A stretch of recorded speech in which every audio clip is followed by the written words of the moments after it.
Hold up. College sports just got a new character unlocked. Private equity. Utah approved a partnership tied to a new for-profit entity. And if you think that's just a sponsor, nah. This is capital with expectations. Private equity doesn't invest for fun. They invest to grow revenue, control costs, and cash out later. So what happens next? Most schools start looking at the same play. More front office hires, more pressure to monetize everything, tickets, media, licensing, experiences, the whole machine. And athletes? This can mean more money and more structure, but also more contracts that act like pro sports. Translation? The college game just got a corporate expansion pack. And the second you install that expansion pack, integrity becomes an operating system requirement. Because if your product is trust, you can't sell trust while your people are out here acting like villains in a cutscene.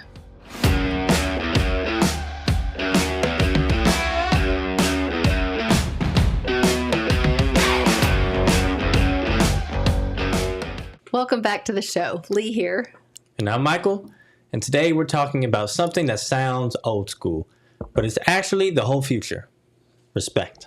Because when respect dies, the game turns into noise. And right now, we've got a pattern. Spitting, violence, gambling schemes, insider information getting sold. Like the whole ecosystem is forgetting what competition is supposed to be. And we're not doing the back in the day thing.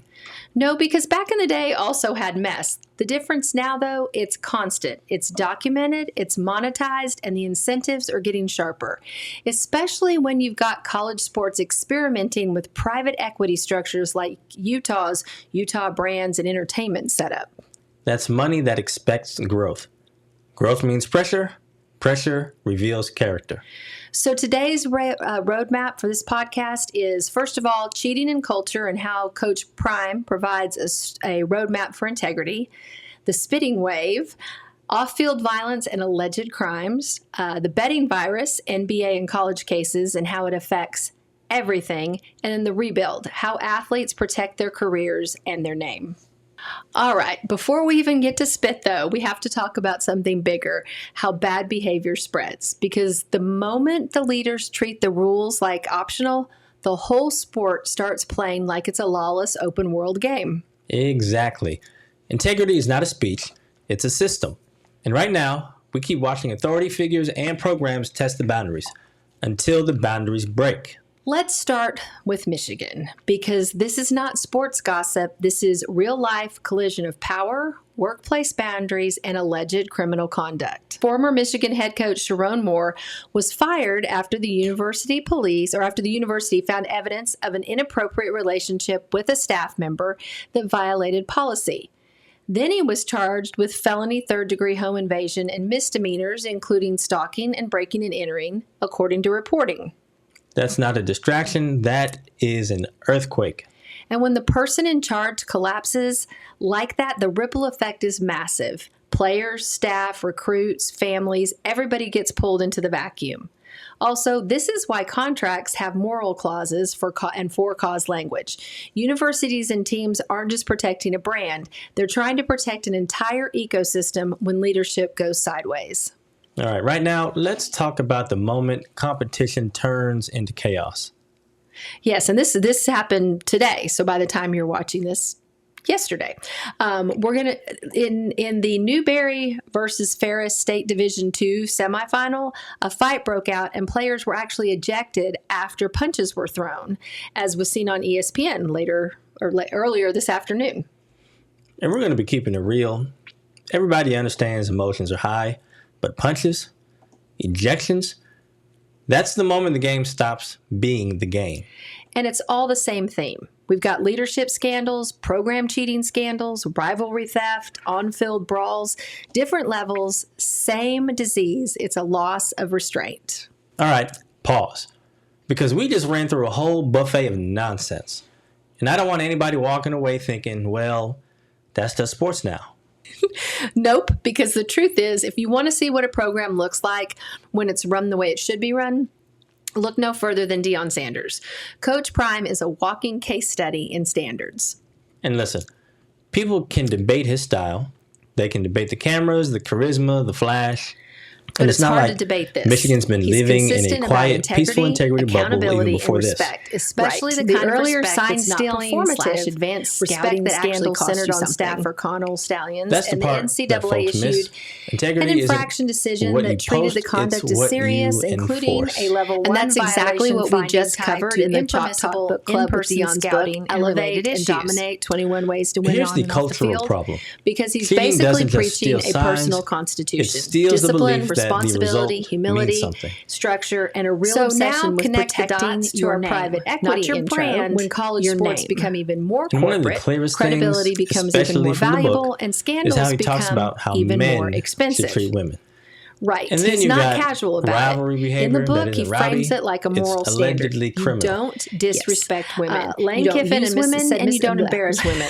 You treat women with honor. Lane Kiffin period. said And if you Mississippi can't handle State that fans standard, broke you don't into belong Ole in the Miss's locker program. room Multiple And that's times. why when people say and he's stole tough, items, including I'm like, the player's jersey, around but the it's Egg not Bowl random rivalry tough, week, it's according to standards reporting, tough. and him himself. And he's also been Now, very that's not clear, SEC publicly passion, and that's, culturally, let's call that he'll security remove and guys file from a the report. environment when And they're it not matters aligned because it with signals the a cultural not because permission he's slip. petty, but Because because it's culture sports, is we fragile. can do anything.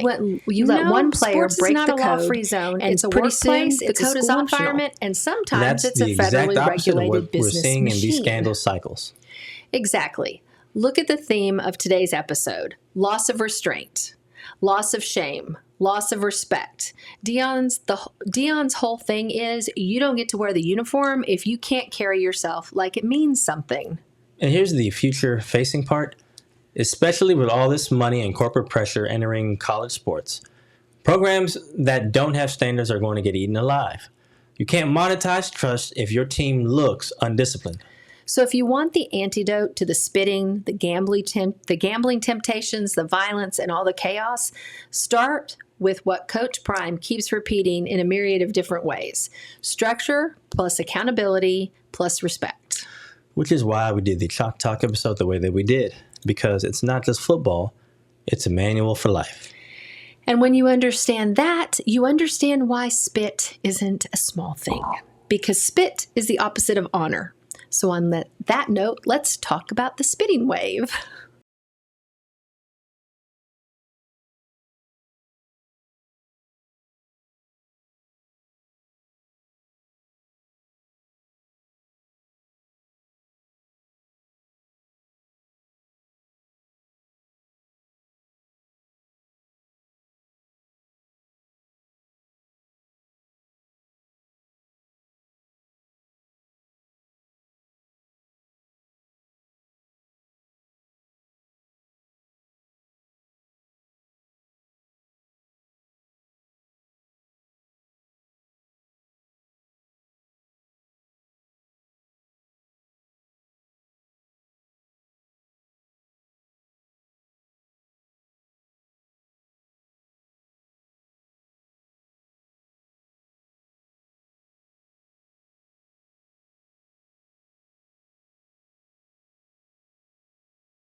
Spitting isn't trash talk. It's dehumanizing.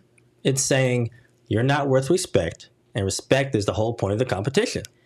Competition is, I want to beat you, and I recognize your humanity while I do it. Spitting is, I want to degrade you.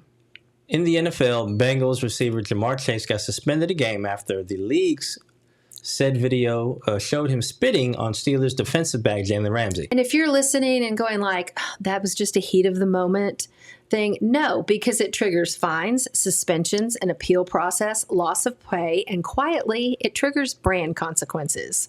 Now college. Colorado State suspended quarterback Darius Curry after video appeared to show him spitting at a Boise State player, and CSU also suspended an offensive lineman from that same incident cluster. And here's the cultural part. We're watching a loss of shame in HD. Everybody's got a camera, everybody's got a clip. So ask the real question, why would someone still do this? Because some folks are playing dominance and not excellence. Dominance needs humiliation, while excellence needs discipline. And here's the business lens. Those moments can hit discipline and eligibility, NIL value, draft stock, endorsement risk, and how a locker room views you when adversity hits. Spit is a shortcut to disrespect, and disrespect spreads. Spit is a shortcut to disrespect, and disrespect spreads. Now we've got to talk about violence. Not played too hard, not unsportsmanlike violence. An AUB football player was arrested after an alleged stabbing incident involving teammates. Reporting described charges including attempted murder and assault.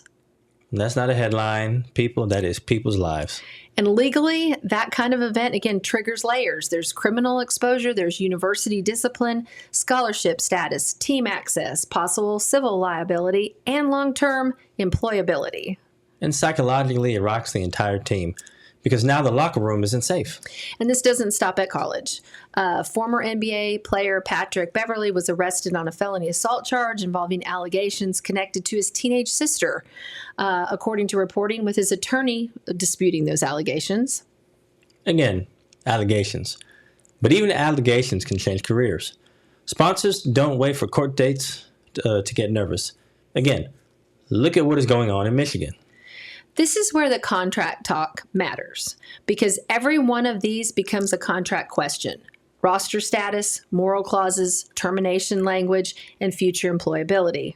And in the NIL era, it's not just a team contract, it's a brand contract. Multiple brands. And with more corporate structures and money, like what Utah's and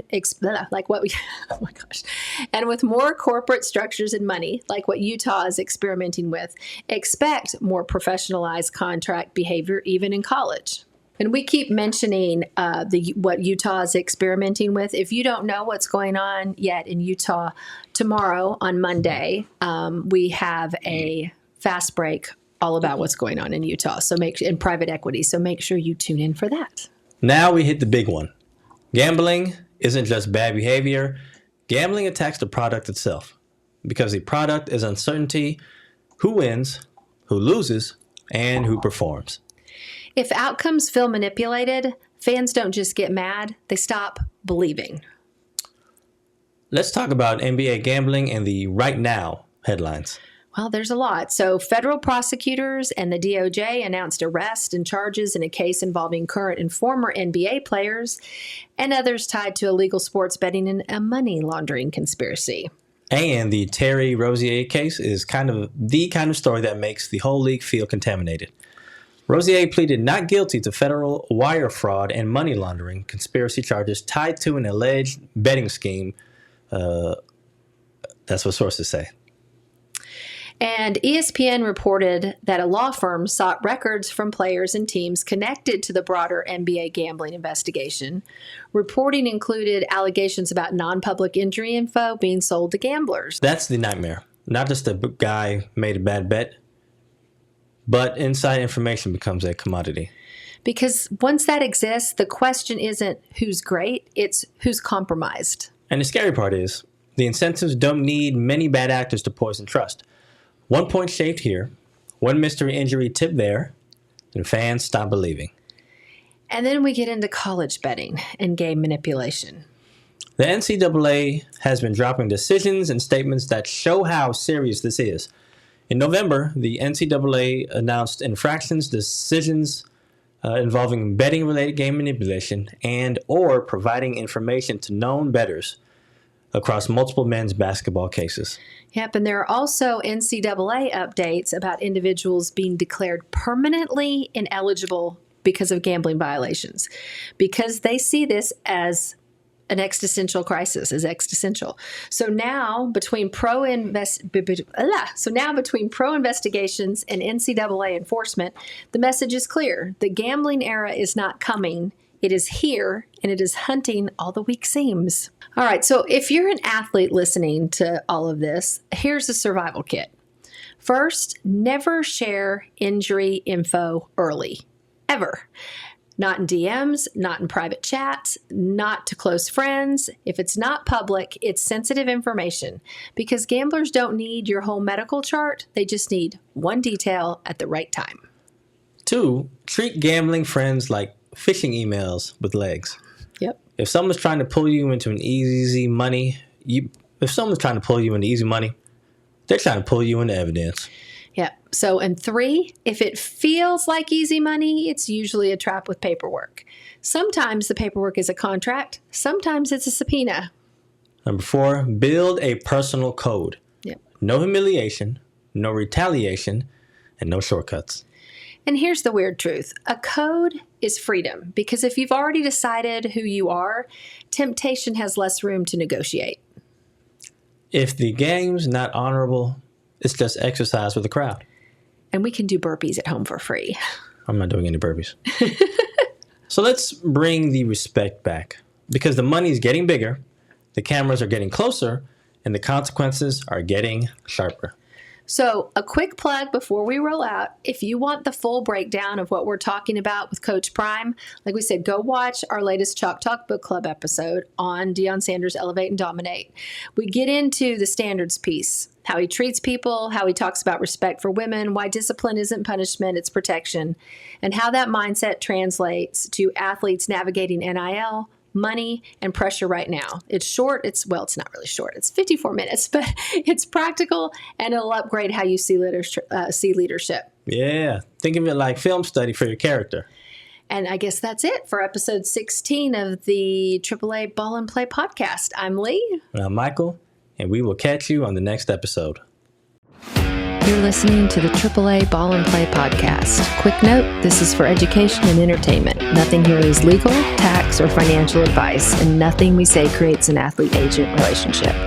Listening or contacting us does not make us your lawyers or your agents. For advice, talk to a qualified professional in your state.